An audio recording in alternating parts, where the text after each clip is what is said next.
Baik, Assalamualaikum warahmatullahi wabarakatuh. Puji syukur kita kepada Allah Subhanahu wa Ta'ala yang telah melimpahkan rahmat dan karunia-Nya kepada kita semua, sehingga kita dapat melihat video presentasi dari kami pada malam ini. Baik, kami dari kelompok 8 ingin mempresentasikan materi tentang pembelajaran biologi berbasis teknologi informasi.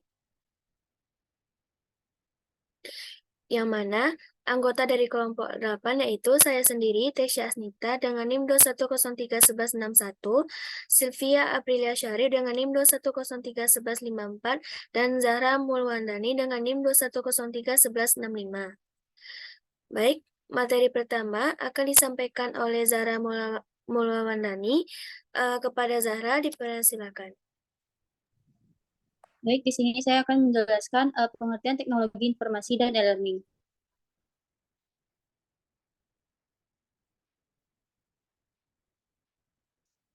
Baik, di sini ada yang pertama yaitu teknologi informasi. Teknologi informasi ini berasal dari dua unsur.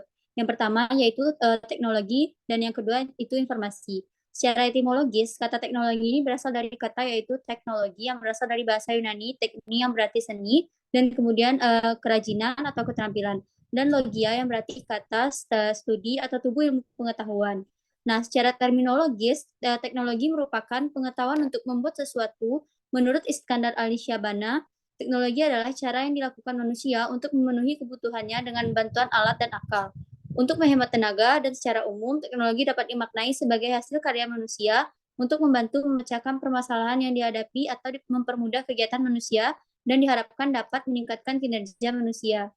Kemudian, sedangkan informasi adalah data yang sudah diolah menjadi bentuk yang berarti bagi pengguna, yang dimanfaatkan pada saat pengambilan keputusan saat ini atau mendukung sumber informasi.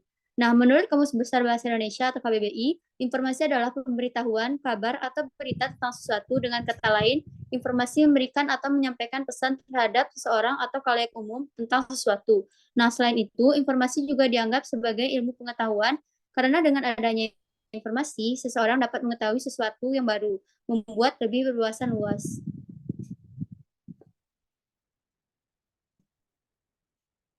Nah, di sini ada beberapa ahli yang mengemukakan pendapatnya tentang pengertian teknologi informasi. Adapun pendapat ahli tersebut antara lain yang pertama, ada Information Technology Association of America atau ITAA, dan menurut ITAA, teknologi informasi adalah ilmu yang mempelajari tentang desain, pengembangan, implementasi, manajemen sistem informasi yang berbasiskan komputer, khususnya aplikasi software dan hardware. Kemudian, teknologi informasi menurut definisi ini berhubungan dengan penggunaan komputer secara elektronik dan software komputer untuk mengubah, menyimpan penggunaan komputer secara elektronik. Nah, dan software komputer untuk mengubah, menyimpan, kemudian memproteksi, memproses, mentransmisi, dan memanggil kembali segala informasi secara aman. Kemudian yang kedua ada menurut Kadir.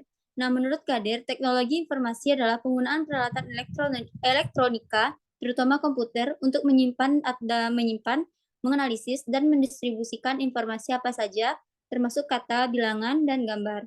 Kemudian ada yang ketiga, menurut William dan Shawer, yaitu teknologi informasi merupakan sebuah bentuk umum yang membantu menghasilkan, memanipulasi, mengkomunikasikan, dan atau menyampaikan informasi. Di sini kita melihat dari kedua pengertian tersebut, sehingga bisa disimpulkan bahwa pengertian teknologi informasi secara umum adalah suatu alat hasil ciptaan manusia yang membantu manusia dalam mencari informasi, mengelola informasi, ataupun menyampaikan informasi kepada seseorang atau khalayak umum, yang bermanfaat sebagai ilmu pengetahuan ataupun untuk mengambil suatu keputusan. Nah, teknologi informasi berhubungan dengan pengambilan, pengumpulan, pengolahan, penyimpanan, penyebaran, dan penyajian informasi. Dengan adanya teknologi informasi, mempermudah manusia dalam mendapatkan informasi apapun yang diinginkan, dan juga mempermudah manusia dalam mengelola informasi yang akan mereka sampaikan kepada orang lain ataupun untuk kepentingan dirinya sendiri.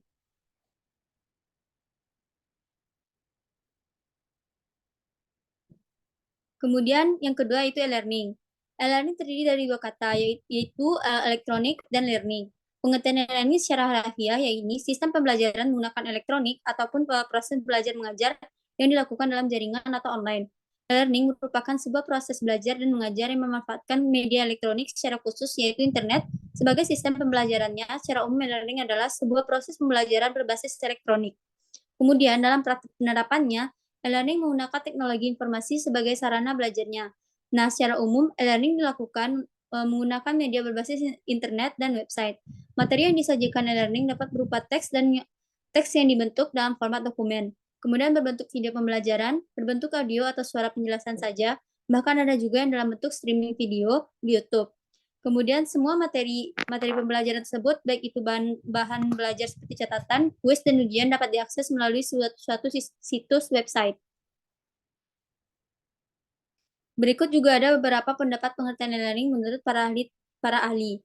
Yang pertama ada Darin E. Hartley pada tahun 2001, e-learning merupakan suatu jenis belajar mengajar yang memungkinkan tersampaikannya bahan ajar ke siswa dengan menggunakan media internet, intranet, atau media jaringan komputer lain. Kemudian menurut Matthew Komokero, e-learning adalah sarana pendidikan yang mencakup motivasi diri sendiri, komunikasi, efisiensi, dan teknologi.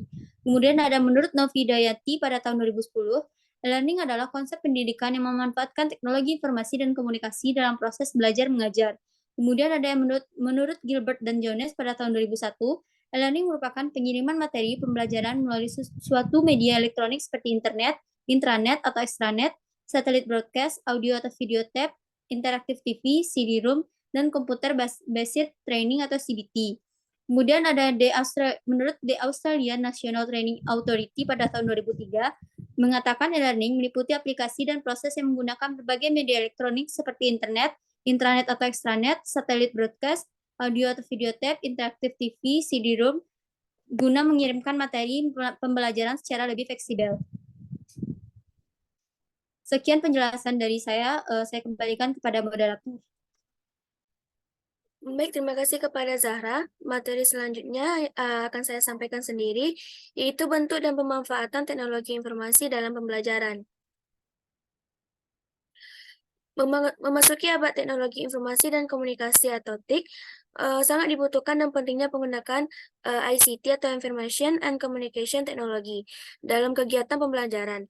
Teknologi atau ICT berperan pada 3 fungsi. Yang pertama, memberikan kondisi belajar yang menyenangkan dan mengasyikkan atau emosi. Yang kedua, membekali kecakapan menggunakan teknologi tinggi, yang mana akan menjawab tantangan relevansi dengan dunia di luar sekolah. Yang ketiga, berfungsi sebagai learning tools dengan program-program aplikasi dan utilitas, yang mana akan mempermudahkan dan mempercepat pekerjaan, serta memperluas variasi dan teknik-teknik melakukan analisis, interpretasi dalam pemanfaatan teknologi informasi dan komunikasi pada pembelajaran. Setidaknya, pendidik mampu menguasai dan mau menggunakan teknologi. Dalam Permendiknas nomor 16 tahun 2007 tentang standar kualifikasi akademik dan kompetensi guru, pada bagian kompetensi pedagogi guru SMA, dikatakan bahwa kompetensi guru mata pelajaran adalah memanfaatkan teknologi informasi dan komunikasi dalam pembelajaran yang diampu.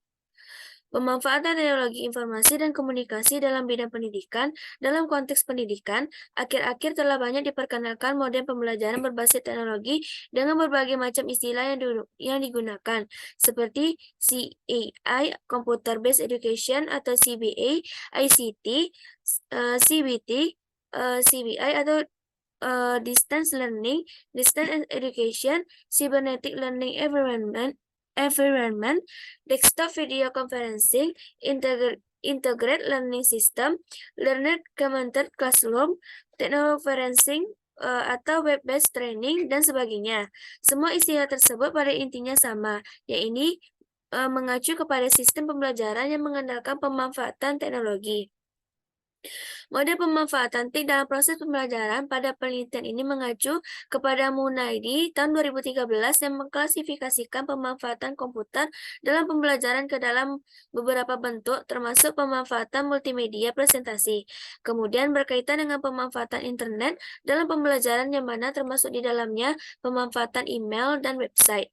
Yang pertama, pemanfaatan media presentasi dapat digunakan oleh pendidik maupun peserta didik untuk mempresentasikan materi materi pembelajaran maupun tugas-tugas yang telah diberikan. Melalui pemanfaatan media presentasi, guru dan siswa akan lebih terbantu dalam hal waktu.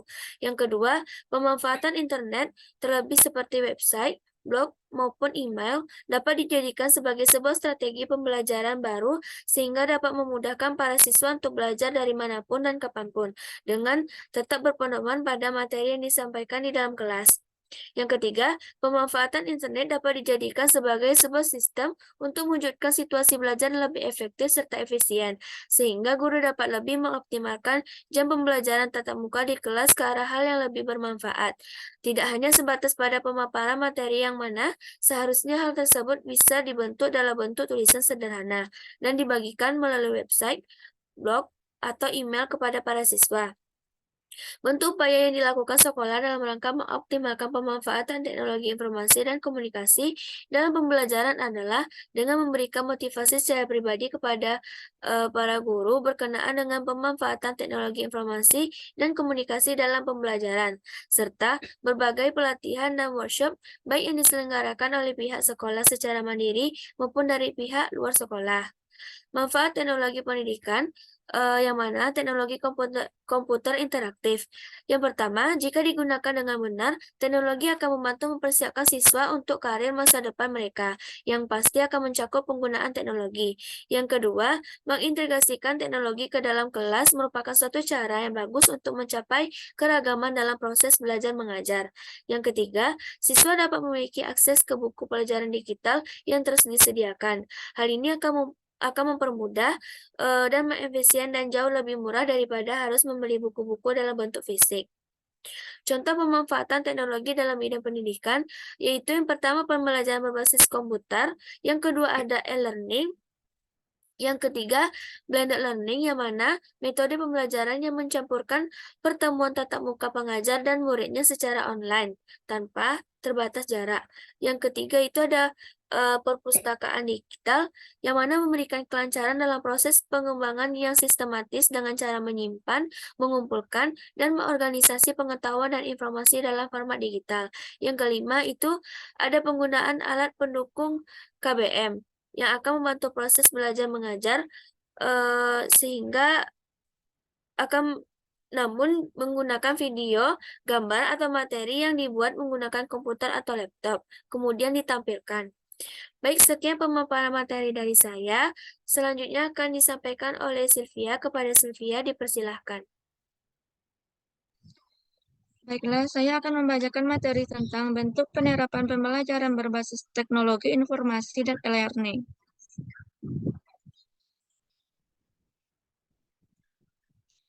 Penerapan teknologi informasi pembelajaran e-learning menggunakan ADDA model ini diawali dengan mengumpul semua kebutuhan sistem yang berhubungan dengan sistem pembelajaran yang dapat diketahui melalui analisis kebutuhan sistem dengan menggunakan teknik pengumpulan data, yaitu wawancara, observasi, dan studi dokumentasi.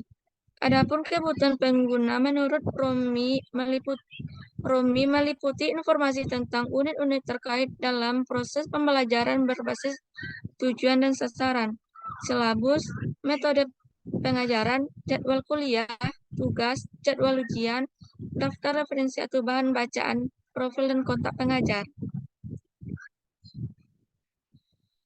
Kemudian akses ke sumber referensi terdiktat dan catatan kuliah, bahan presentasi contoh, ujiannya, lalu FAQ, sumber-sumber referensi untuk mengerjakan tugas, situs-situs bermanfaat, artikel-artikel dalam jurnal online, kolaborasi, forum papan pengumuman yang menyediakan informasi, perubahan jadwal kuliah, informasi tugas, dan deadline-nya, saran untuk melakukan kerja kelompok, saran sharing file dan kelompok, dan sarana diskusi, mengerjakan tugas dalam kelompok, sistem ujian online dan pengumpulan feedback, diskusi online, mailing list diskusi.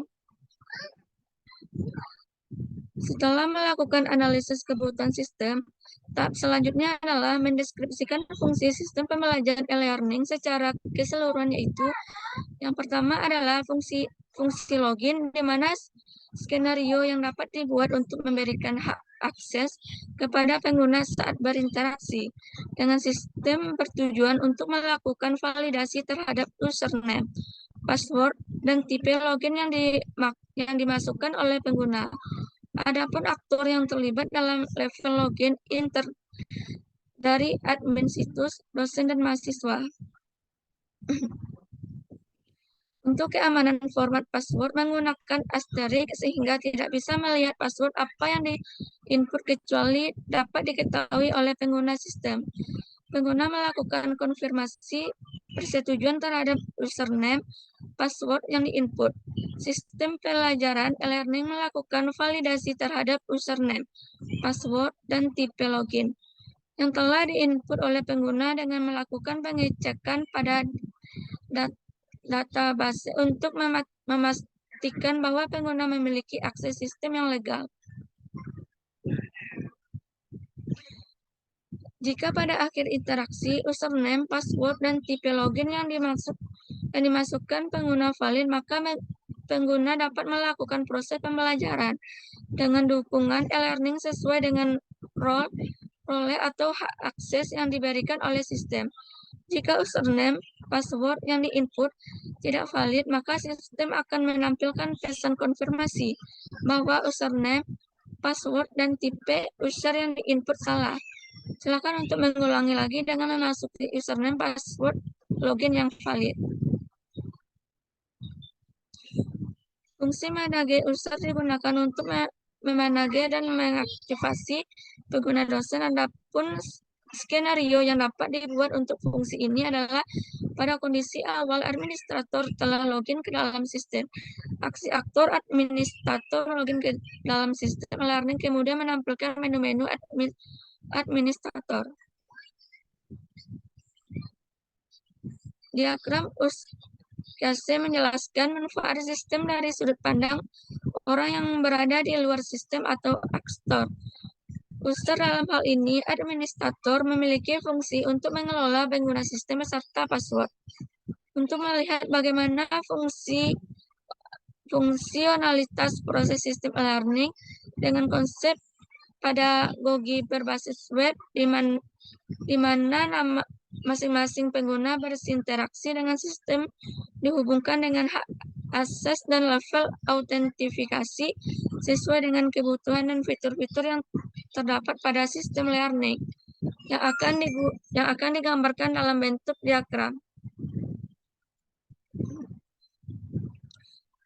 Selanjutnya, untuk menggambarkan interaksi antara objek di dalam dan di sekitar sistem learning dengan konsep pada Gogi berbasis web berupa skenario yang dilakukan sebagai respon dari sebuah event atau menghasilkan output tertentu. Sekuensi diagram untuk teknologi pembelajaran learning yang dikembangkan terdiri atas sekuensi diagram user. Selanjutnya, proses manajemen kelas di mana admin harus terlebih dahulu melakukan login, kemudian sistem melakukan validasi. Jika berhasil, maka administrator dapat meng-create kelas baru, mata kuliah baru, kategori baru, pengguna baru, dan melakukan insert terhadap semua objek yang telah di-script, kemudian data disimpan. Proses manajemen kelas oleh dosen di mana dosen harus terlebih dahulu melakukan login, kemudian sistem melakukan validasi. Jika berhasil, maka dosen dapat meng-create materi mata kuliah, pengumuman web, konferensi pengguna baru, dan melakukan insert terhadap semua objek yang telah di-create, kemudian data disimpan. Proses perkuliahan oleh mahasiswa di mana mahasiswa harus terlebih dahulu melakukan login, kemudian sistem melakukan validasi. Jika berhasil, maka mahasiswa dapat mendownload materi, lihat nilai, lihat pengumuman, lihat info kuliah, berkolaborasi, semuanya disimpan dalam database. Baiklah, saya kembalikan kepada moderator. Baik, terima kasih kepada Sylvia. Sekian pemaparan dari kelompok kami. Jika ada kesalahan, kami mohon maaf. Wassalamualaikum warahmatullahi wabarakatuh.